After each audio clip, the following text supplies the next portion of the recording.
Yeah.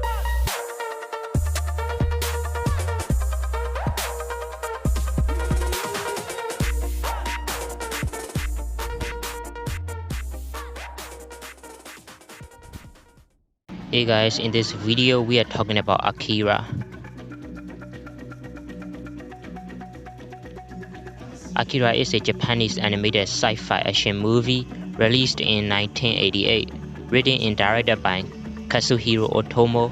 The movie is based on a manga of the same name by Kazuhiro Otomo. Now over the years, Akira has had a huge cultural significance when it comes to animation and overall. Back when the movie came out, it was ahead of its time in regards to both animation and storytelling. With its significance, the movie changed the entire landscape of Japanese sci-fi animation, and to this day we can still see countless inspirations and references to Akira.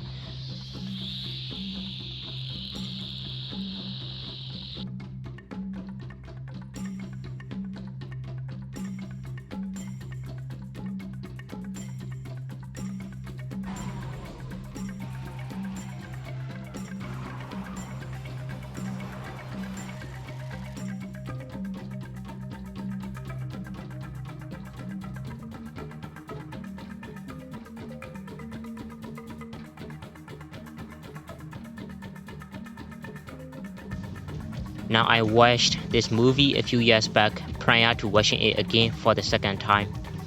And to be completely honest, when I was watching it for the first time, I had no idea what exactly was going on in the movie. Back then I didn't quite get the story, other than thinking that the animation was stunning. After watching it again for the second time, now I have a better understanding of what the movie is actually about, and it makes me greatly appreciate more about the movie, not only for the animation, but also for the story overall. Akira takes place 31 years after World War III in futuristic Neo Tokyo. In the movie, we follow Kaneda and Tetsuo, who are a part of biker gang. One day, they get into a fight with the rivalry biker gang on the streets of Neo Tokyo. While doing so, Tetsuo collides into a mysteriously pale-looking child who seems to have some sort of telekinesis powers, and unknowingly so, Tetsuo himself acquires the powers. Now there's a lot of things to talk about this movie. First off, animation. The animation in this movie is stunning. Every scene is breathtaking.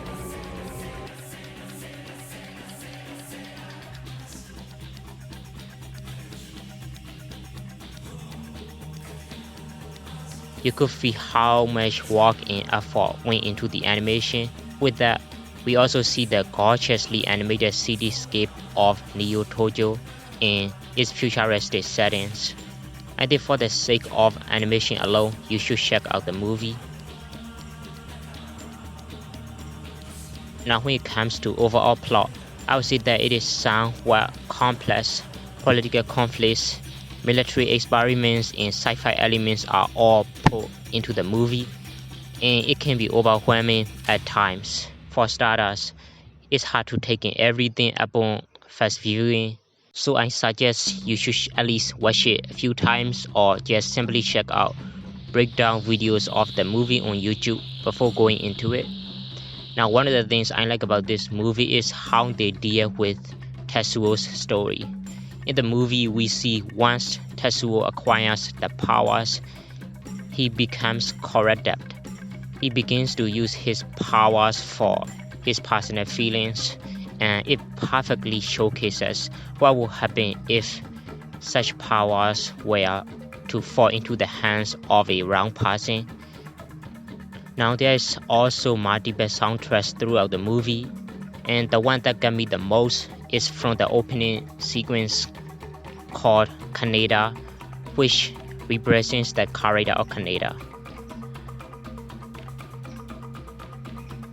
It is perfectly mixed in with the sequence where Kaneda and Tetsuo are chasing after the rivalry gang through the city of Neo Tokyo, and the soundtrack playing in the background. It is incredibly stunning to watch, and you find yourself getting goosebumps. With that, I think this is pretty much about this movie without giving any spoiler. In conclusion, I believe this is a messy animated movie if you are a fan of Japanese animation or just animation in general. It would be such a miss not to check it out, as considerably being a pop culture. Now when it comes to rating, I'm giving this movie 8 out of 10.